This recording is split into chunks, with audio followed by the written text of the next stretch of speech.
네, 이 뜨겁고 격한 분위기를 제가 이어서 설교를 해야 될 텐데. 네. 그 애들만 보면 정신이 없으시죠? 좋으셔서. 네.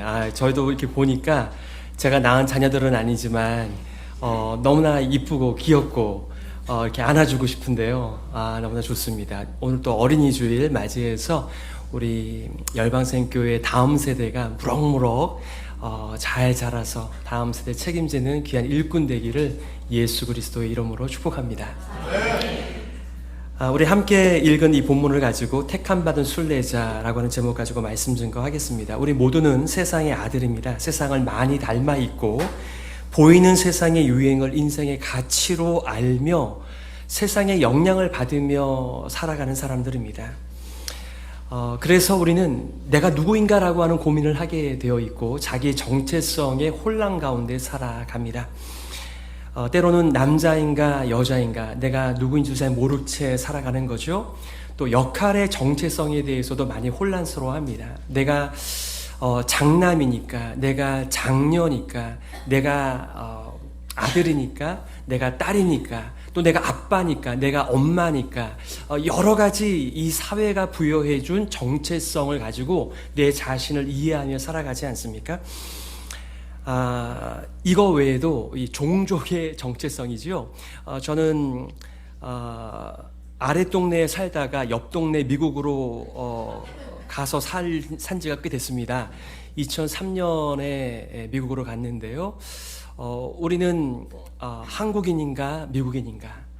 그래서 우리는 코리안 아메리칸 한인이라고 얘기해요. 이렇게 가끔 한국을 나와보면 한국 분들의 그 삶의 방식이 우리랑은 좀 다르다 이런 생각이 듭니다. 그래서 한국인도 아니고 미국인도 아닌 그런 한인의 삶을 살아가는 거죠. 여러분들의 정체는 뭡니까? 보통 이제 사람들을 보게 되면은 벌써 견적이 쫙 나오죠. 말은 하지 않지만 이 사람은 얼마짜리겠구나. 우리가 이렇게 가격표를 나름대로 매기죠. 표현하지 않지만 이 세상에선 여러 가지 기준을 가지고 사람들의 가격을 매기지 않습니까? 그 사람이 어느 집안 출신인가, 얼마나 많이 가지고 있는가, 얼마나 많이 공부했는가, 또 얼마나 많은 것을 경험했는가, 여러 가지 모양으로 또 그 사람의 결정은 아닌데 태어날 때부터 그 사람이 어떤 사람은 키가 크고 어떤 사람은 키가 작은데 그 사람의 용모를 가지고 우리는 얼마짜리 이렇게 표현을 합니다. 그러니까 우리는 내 자신에 대하여 정확하게 내가 누구인가라고 하는 것을 정의 내리기가 어려운 이 혼란의 시기를 살아가는 것 사실입니다. 여러분 안데센의 미운 오리 새끼 다 읽으셨을 텐데요. 거기에 보면은 우리 동네에도 자그마한 폰드가 있는데 거기에 백조가 있어요. 그럼 우리가 지나가면서 우와 백조야 이렇게 얘기하거든요. 근데 오리가 지나갈 때 우와 오리 이렇게 하는 사람 없거든요. 진짜 웃겨서 웃는 건지. 예, 그러니까 이 오리 틈에 있는 백조가 스스로 자기의 정체성을 가질 때 나는 왜 오리처럼 안 생겼지? 나는 왜 오리처럼 말을 못하지? 나는 왜 오리처럼 저렇게 똑같이 못하지? 하면서 오리를 부러워할 때 그가 백조임에도 불구하고 백조의 정체성을 가지고 살아갈 수가 없는 거죠. 나중에 알고 보니까 이 안데센이라고 하는 사람이 처음엔 동화 작가가 아니었다고 그래요. 처음에는 시를 쓰고 소설을 쓴 사람이었는데 하도 학교에서 심지어는 학교 총장이 이 사람을 내보냈다고 그래요. 그러니까 자신의 인생 속에 인정받지 못하는 이런 쓴뿌리가 그의 마음 가운데 있는 거죠. 우리 모두가 다 이렇게 마음 한 구석에 내가 인생값을 하고 살아가나, 나는 괜찮은 사람인가, 이렇게 좀 질문하며 살아가는 것 같습니다. 우린 또 늘 보이는 세상 속에서 서로를 비교하잖아요.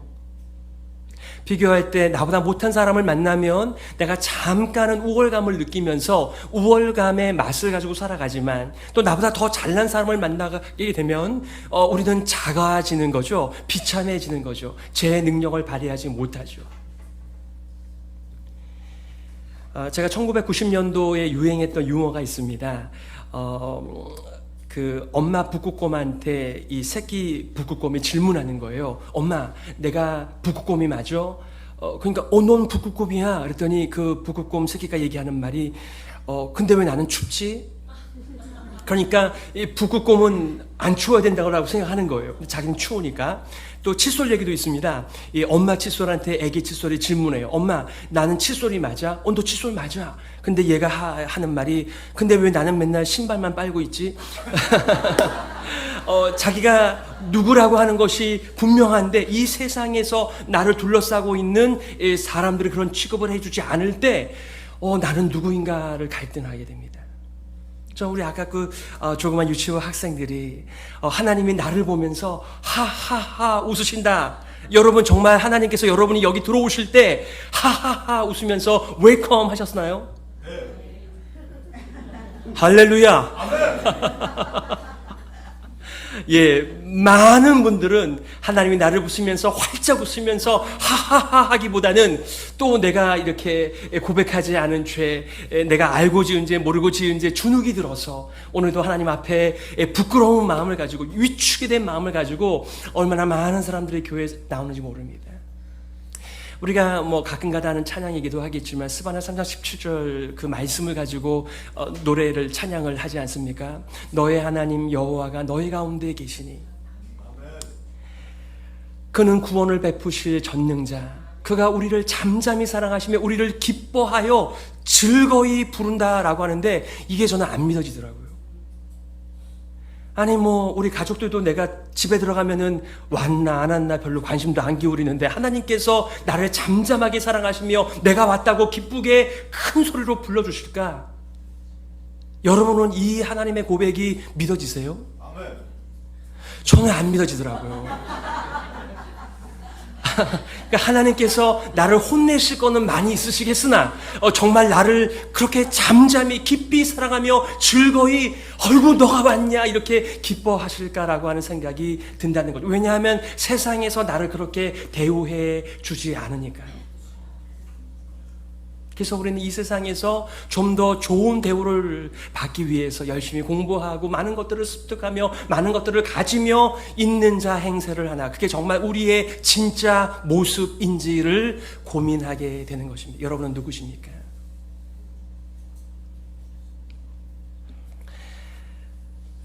오늘 본문의 말씀은 베드로 전서입니다. 베드로 사도가 이 말씀을 기록하였습니다. 베드로 여러분 어떤 자입니까? 베드로는 참 우리가 볼 때에도 실수가 참 많은 사람, 급한 사람, 일단 일을 저질러 놓고 보는 사람, 이런 사람입니다. 그런데 이분이 참 많은 경험을 했지요. 오병이어의 그 기적, 앞장서서 그 기적의 현장 속에서 쓰임 받았던 자입니다. 때로는 물 위를 걸어가기도 했던 사람입니다. 죽은 자가 살아나는 것을 보았던 사람이었습니다. 그러나 실수도 많이 있었습니다.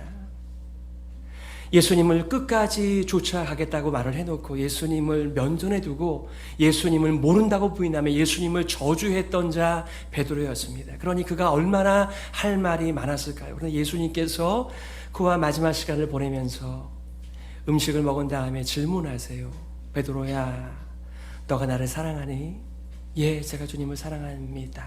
그래, 내 어린 양을 먹여라. 너가 나를 사랑하니? 예, 제가 주님을 사랑합니다. 내 양을 치라. 내 양을 먹이라. 말씀하셨습니다. 한 번도 눈총 주지 않고, 우리 다 총을 가지고 있잖아요. 눈총.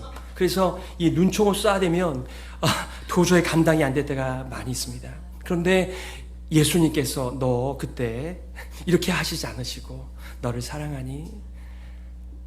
나를 사랑하니? 그러면 내 어린 양을 먹여라.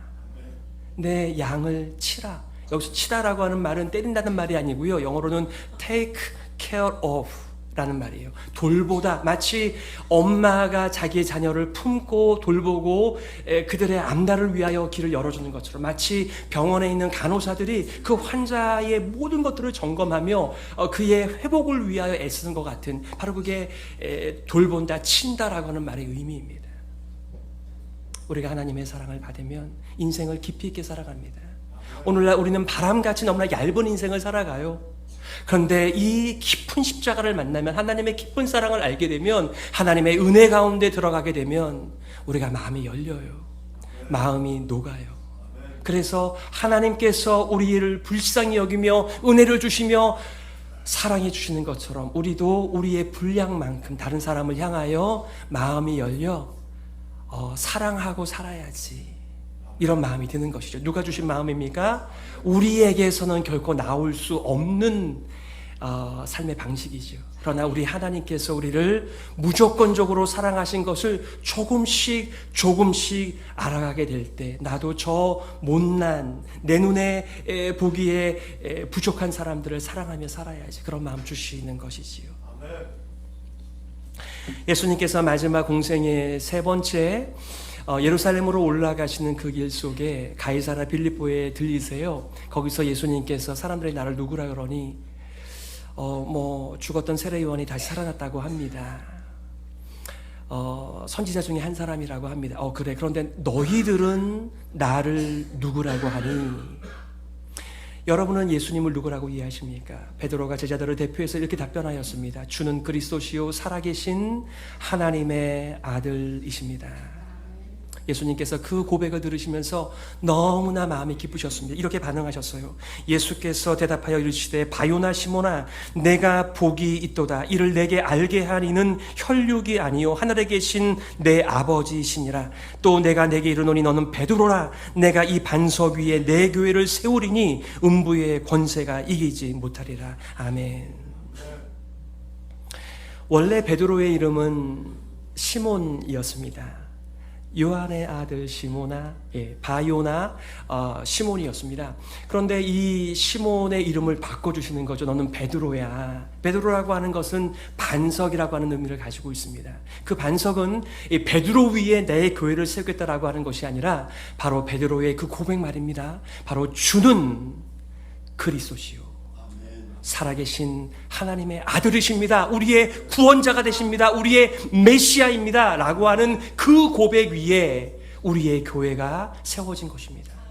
이 세상에 수많은 음부, 마귀의 권세와 세상에 하나님을 대적하는 세력들이 있지만은 이 교회를 어떻게 할 수 없습니다.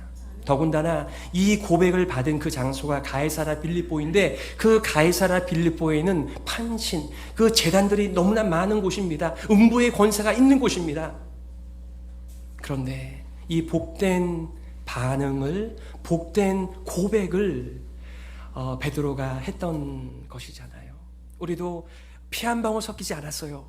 그러나 예수 그리스도의 피로 말미암아 이제는 이 땅에 속한 사람들이 아니라 하늘에 속한 사람, 하나님께 속한 자가 되었다는 것이죠. 오늘 여러분들과 두 가지를 짧게 나누려고 해요. 첫 번째는 우리의 정체는 바로 순례자입니다. 두 번째는 우리의 정체는 하나님의 택함 받은 자입니다. 자, 먼저 우리는 순례자입니다. 오늘 1절의 말씀이죠. 예수 그리스도의 사도 베드로는 본도, 갈라디아, 갑바도기아, 아시아, 비두니아에 흩어진 나그네, 이렇게 말했습니다. 17절에서도 사람을 겉모양으로 판단하지 않으시고 각 사람의 행위대로 심판하시는 분을 여러분이 아버지라고 부르고 있으니 여러분은 나그네의 삶을 사는 동안 두려운 마음으로 살아가십시오. 우린 나그네입니다. 이 나그네는요, 제가 오늘 제목에 표현한 것처럼 순례자입니다. 필그림입니다.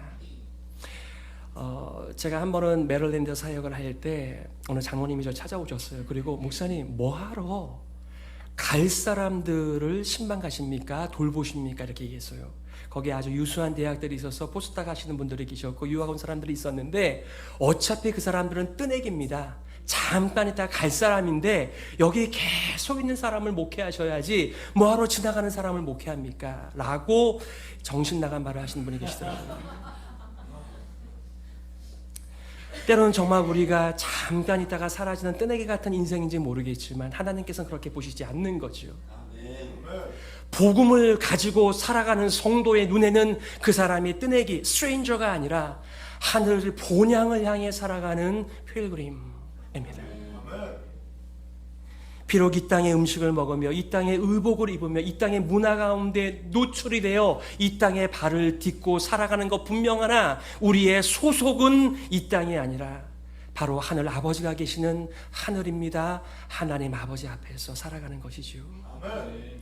여러분, 정체성도요, 정체성에 헌신할 때 그 사람으로 살아갈 수가 있어요. 만약에 나는 쪼다다, 멍청이다, 바보다 이렇게 사람들이 붙여준 꼬리표를 달고 살면 그렇게 인생을 살아가요. 하지만 하나님의 음성이 우리를 잠잠히 사랑하시며 우리를 즐거이 부르시며 우리를 보며 하하하 웃는 것을 우리가 믿음으로 받아들이면 우리는 하나님의 자녀로 살아가는 거죠. 하나님의 사명자로 살아가는 것이죠. 사실 베드로도 꼬리표가 있었습니다. 예수님을 저주한 사람, 예수님을 부인한 사람. 그러나 그는 자기를 소개할 때마다 예수 그리스도의 사도 베드로는 아멘. 순례자는 기본적으로 이 땅에 불편할 수밖에 없습니다. 순례자는 기본적으로 이 땅에서 불편해야 됩니다. 아니, 목사님, 제가 이 땅에서 불편하지 않으려고 이른 아침부터 늦은 밤까지 그렇게 생고생을 하며 살아가는 거예요. 그런데 우리가 불편해야 된다고요? 우리의 소속, 우리의 정체성 때문에 그렇습니다. 우리는 이 땅에 속해 있지 않기 때문에 이 땅 중심의 가치와 삶의 방식으로 살아왔으나 이제는 그것을 거절하는 사람이며 이제는 그것을 십자가에 못 박는 사람들입니다. 존 버년의 철로의 역정에 보시게 되면 거기 많은 섹션들이 나오는데 한 곳은 베니티 오브 페어, 허영의 도시라고 하는 곳이 있습니다. 거기에 믿음과 크리스찬이 그곳에 들어갔는데요, 그 동네는 쾌락을 파는 곳이었습니다. 즐거움을 파는 곳이었습니다. 자기 인생의 탐욕을 파는 곳이었습니다. 그런데요, 사람들이 질문합니다. 믿음을 향하여, 크리스천을 향하여서 무엇을 원하느냐라고 얘기했을 때 그들은 이렇게 대답했습니다. 우리는 진리를 추구합니다. 우리는 진리를 사는 사람들입니다. 엥? 평생 그런 얘기 들어본 적이 없는 사람들입니다. 결국 믿음은 그 도시에서 순교를 당하게 됩니다. 왜요? 이 땅의 사람들이 구하는 것을 함께 구하지 않고 하늘을 구하는 사람들이니까 이 땅에 그들을 감당하지 못했던 거죠.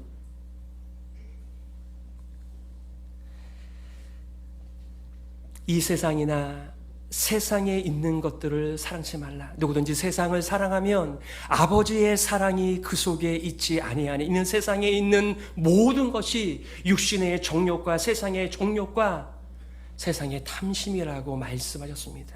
거기에는 하나님의 마음도 하나님의 사랑도 없기에 이 세상을 본받지 말라고 그런 것이죠. 여러분, 우린 로마서 어렵게 생각하지요. 어렵습니다. 1장부터 11장까지 우리를 향하신 하나님의 끊을 수 없는 사랑입니다. 그 사랑을 우리들에게 계속해서 또 말씀하신 다음에 12장 1절에 뭐라고 말합니까? 그러므로 형제들아, 너희 몸을 하나님이 기뻐하시는 거룩한 산제사로 드리라. 이는 너희들을 영적 예배니라. 이 세대를 본받지 말고 오직 마음을 새롭게 함으로 변화를 받아 하나님의 선하시고 기뻐하시고 온전하신 뜻이 무엇인지 분별하도록 하라. 이렇게 도전하였습니다. 왜 분별하는 것입니까? 우리는 그렇게 살려고요. 땅의 것 구하지 않고 하늘의 것 소망 삼아 살려고요. 분별하는 것입니다. 우리의 맡긴 귀를 뚫어주셔서 하나님의 음성 듣게 하여 주옵소서. 우리의 맡긴 눈을 열어주셔서 하나님의 원더풀, 하나님의 기이한 세상을 보게 하여 주옵소서. 아멘. 모든 성도들의 간구였습니다. 우리가 이 땅에 살아가지만 우리 이 땅에 속한 사람들 아닙니다. 아멘. 하늘의 본향을 바라보면서 지나가는 삶을 살아가고 있습니다. 이 땅에 정착하지 마세요. 하늘을 본향 삼아 여러분의 안팎에서 부는 바람들을 견디어내시고, 우리의 믿음의 선진들이 다 이렇게 살았습니다. 우리만 그렇게 사는 것이 아니고요. 두 번째, 우리가 누구입니까? 우리는 택함 받은 자입니다. 오늘 2절의 말씀입니다. 곧 하나님 아버지의 미리 아심을 따라 성령이 거룩하게 하심으로 순종함과 예수 그리스도의 핏부림을 얻기 위하여 택하심을 받은 자들에게 편지하노니 은혜와 평강이 너희에게 더욱 많을지어다. 오늘 우리의 성경에는 이 택하심이라고 하는 단어가 2절에 들어가 있습니다만 원문에는 1절에 택하심이라는 단어가 나옵니다. 예수 그리스도의 사도 베드로 다음에 바로 이어서 나오는 택하심. 얼마나 베드로의 가슴에 인생에 사무쳤으면 그 택하심이 자신을 오늘 이 자리에 있게 한 것입니다. 어릴 때 우리가 놀면서 이렇게 편을 갈라서 놀이를 합니다. 그러면 대표 2명이 나와서 가위바위보를 해요. 가위바위보를 해서 자기 편을 한 명씩 뽑는 거죠. 거기 선택을 받으면 얼마나 우리가 자부심을 느낍니까? 내가 뽑혔어. 내가 선택받았어. 나중에 이게 홀수해. 그러면은 한 명 남으면 어떻게 하죠? 깍두기. 이쪽이나 저쪽이나 별로 영양가가 없는 사람. 그래도 어떤 사람들은 나는 깍두기가 좋다. 깍두기 시켜달라고 얘기하는 사람들도 있습니다. 그런데요, 우리 하나님께서는요, 우리를 깍두기가 아니라 하나님의 백성으로, 하나님의 자녀로, 하나님의 위대한 나라를 상속하는 상속자로 선택하셨습니다. 하다못해 인간의 선택을 받아도 우리가 자부심이 커지면서 얼마나 인생이 살맛납니까? 그런데 우리는 하나님의 선택을 받은 자입니다. 세번역으로 출애굽기 19장에서는 이스라엘 백성을 택하심을 이렇게 말하고 있습니다. 이제 너희가 정말로 나의 말을 듣고 내가 세워준 언약을 지키면 너희는 모든 민족 가운데서 나의 보물이 될 것이다. 온 세상이 다 나의 것이다. 그러므로 너희는 내가 선택한 백성이 되고. 이전에 이스라엘 사람들은 너무나 볼품없는 자들이었습니다. 이집트에서 430년 동안 종살이했습니다. 노예들이었습니다. 자신의 인권이 없었습니다. 자신의 원함이 아니라 다른 사람의 원함을 위하여 살 수밖에 없는 운명들이었습니다. 그 운명의 삶을 자기만 그렇게 사는 것이 아니라 자기의 사랑하는 자녀들에게도 종의 운명을 넘겨줘야만 하는 그런 사람들이었습니다. 하나님께서 저들을 불쌍히 여기시고 그들을 뽑아내셨습니다. 그리고 신의 산에서 그들과 언약을 맺으시는 것이요.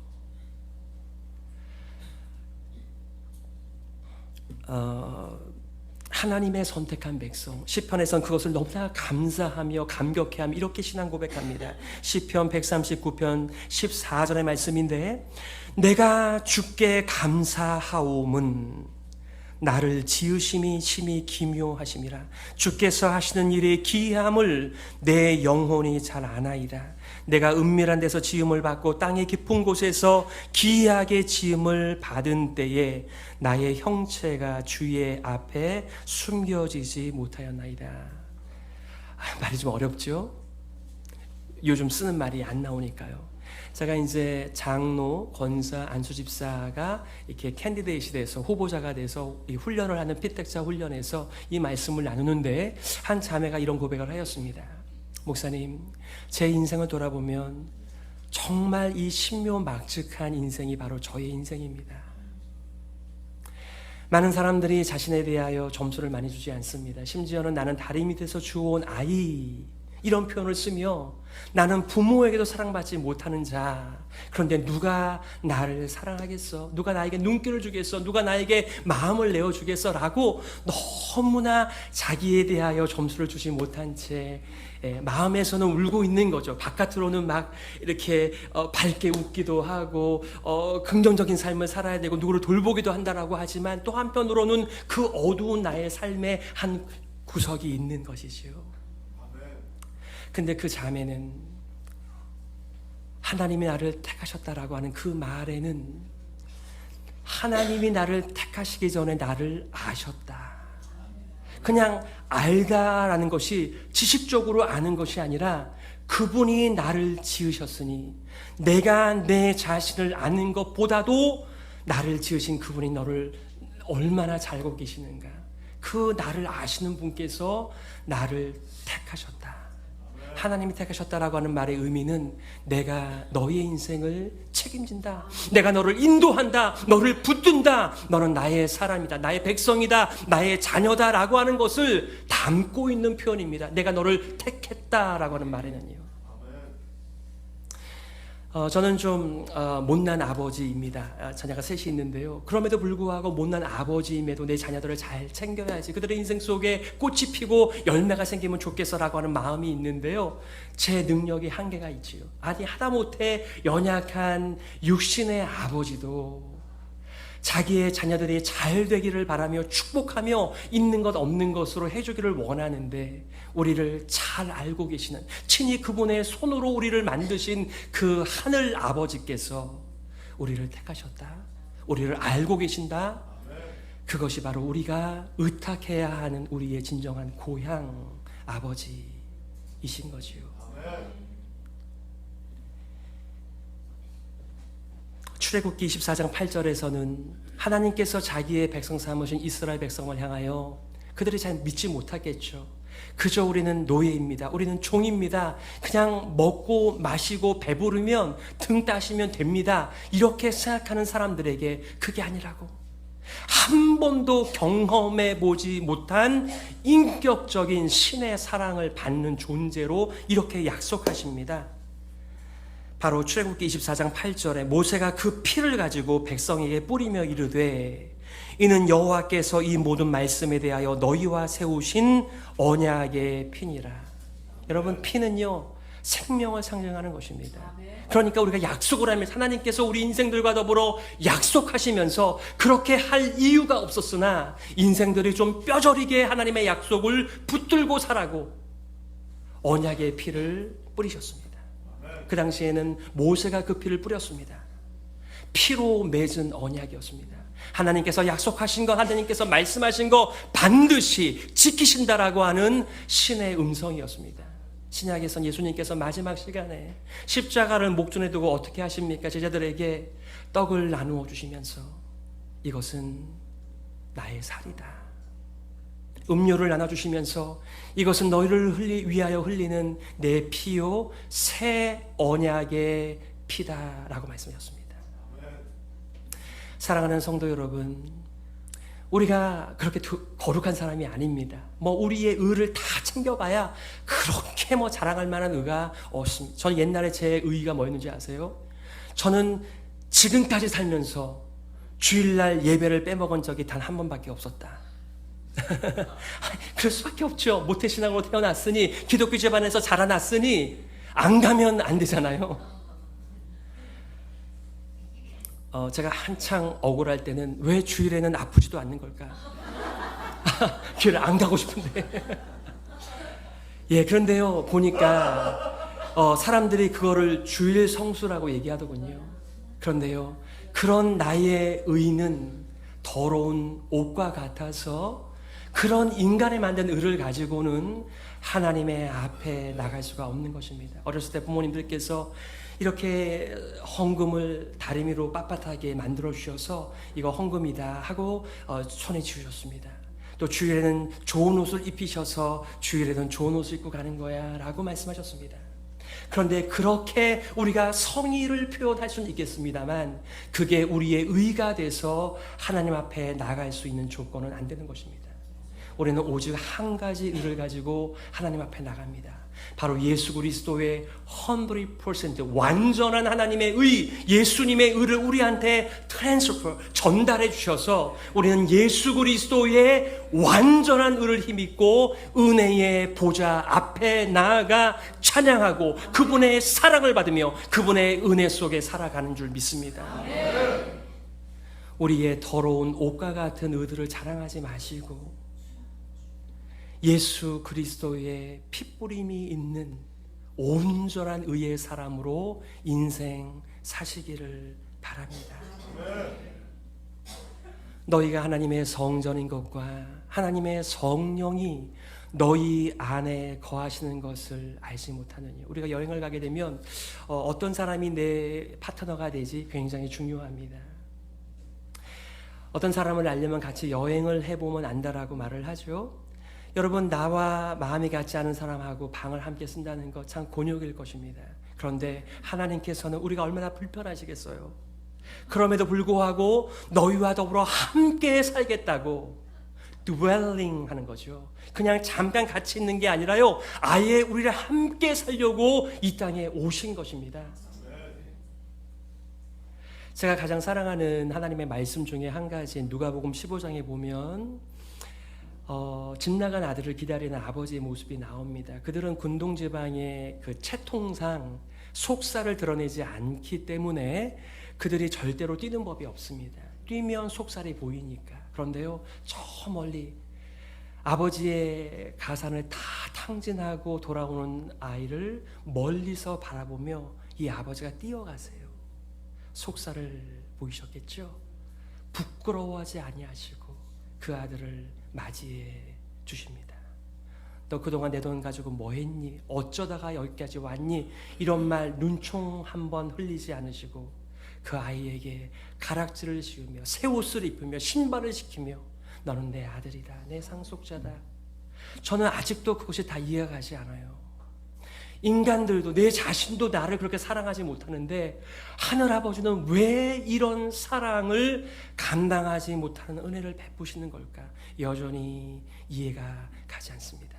그러나 그것은 하나님의 사랑입니다. 어쩌면 신앙생활은 그 하나님의 사랑을 알아가는 과정인지도 모르겠습니다. 말씀을 정리하겠습니다. 사도 베드로는 어느덧 교회의 지도자가 되어 땅끝에 흩어진 그리스도인들을 돌보고 있습니다. 그 당시에 트르키에 우리 한반도의 3.5배나 되는 그 커다란 땅 속에 사실 이 흩어진 디아스포라 그리스도인들은 사람들이 살만하지 않는 곳에 가서 살았을 것이라고요. 그런데 그것을 부끄럽게 초라하게 내가 인생을 이것밖에 살지 못하는 거야 라고 넋두리하며 살지 않도록 베드로는 그들을 향하여 하나님의 나그네 순례자라고 표현하였던 것입니다. 우리도 어디서 사는지는 모르겠지만 어디서 사는 것이 중요한 것이 아니라 누구로 살아가느냐가 중요한 줄 믿습니다. 세상의 맞바람 속에서 살아가는 흩어진 그리스도인들을 향하여 하나님께 택함 받은 자들이며 본향을 소망하며 살아가는 순례자라고 선포해주는 믿음의 사람이 있다는 것은 하나님의 은혜요, 하나님의 사랑인 줄 믿습니다. 바로 교회가 그런 곳입니다. 저는 옛날에 교회에 대한 너무나 부정적인 생각이 많았기 때문에 참 교회가 하나님을 만나는 일에 있어서 걸림돌이 된다라고 생각한 적이 너무나 많습니다. 그래서 교회는 하나님 만나러 가지 사람들 만나러 가나 나름대로 위로하면서 그렇게 교회를 어렵게 다녔습니다. 그런데요, 알고 보니까 교회는 사람을 만나러 오는 곳이더군요. 하나님께서는 우리가 부족하지만은 연약한 사람들이 하나님의 약속을 의지하고 내가 비록 이 땅에 살아가지만 내가 이 땅의 사람이 아닌 하늘 본향을 향하여 살아가는 자라고 하는 것을 서로를 통하여 인식하면서 새로운 그리스도 예수 안에서의 정체성에 헌신하도록 믿음의 사람들을 베푸신 줄 믿습니다. 아멘. 우리의 보기에는 부족한 사람인지 모르겠지만은 그들이 하나님의 복음이 더 깊이 있게 들어가고 그리스도의 십자가가 더 깊이 새겨지게 된다면 그래 얼마나 놀라운 사역들을 감당하겠습니까? 내가 그리스도와 함께 십자가에 못 박혔나니 그런즉 이제는 내가 산 것이 아니요 오직 내 안에 그리스도께서 사신 것이라. 이제 내가 육체 가운데 사는 것은 나를 사랑하사 나를 위하여 자기 목숨을 버리신 하나님의 아들을 믿는 믿음 안에서 사는 것이라. 이게 우리의 삶의 이유인 줄 믿습니다. 베드로는 우리를 이렇게 표현했습니다. 너는 택한 족속이요 왕같은 제사장들이요. 맞습니다. 우리는 역량 있는 제사장이 되어 하나님의 성호를 마음껏 찬양하면서 예배가 없는 곳에 예배자를 만드는 이 선교에 우리의 삶을 쏟아 부으면서 정말 헛된 우상들을 더 이상 섬기지 않고 우리를 창조하시고 우리를 구원하시고 우리를 사랑하시고 은혜를 베푸시는 그 하나님을 예배하는 자로 살아가는 그 일에 여러분 자신도 쓰임 받으시고 다른 사람들도 그렇게 인생을 살아갈 수 있도록 많이 격려해 주는 사역자의 인생 되시기를 예수 그리스도의 이름으로 축복합니다. 아멘. 기도하겠습니다. 하나님 아버지 은혜를 감사합니다. 우리 사랑하는 열방샘교회 교우들과 또 온라인의 성도님들과 함께 하나님의 진리의 말씀을 나눌 수 있도록 은혜를 베풀어 주시니 감사합니다. 이 생명의 말씀이 우리의 인생과 삶 속에 새겨져서 말씀 위에 우리의 인생을 건축하여 30배, 60배, 100배 결실하는 우리의 인생 되게 하여 주옵소서. 살아계신 예수님의 이름으로 기도드립니다. 아멘.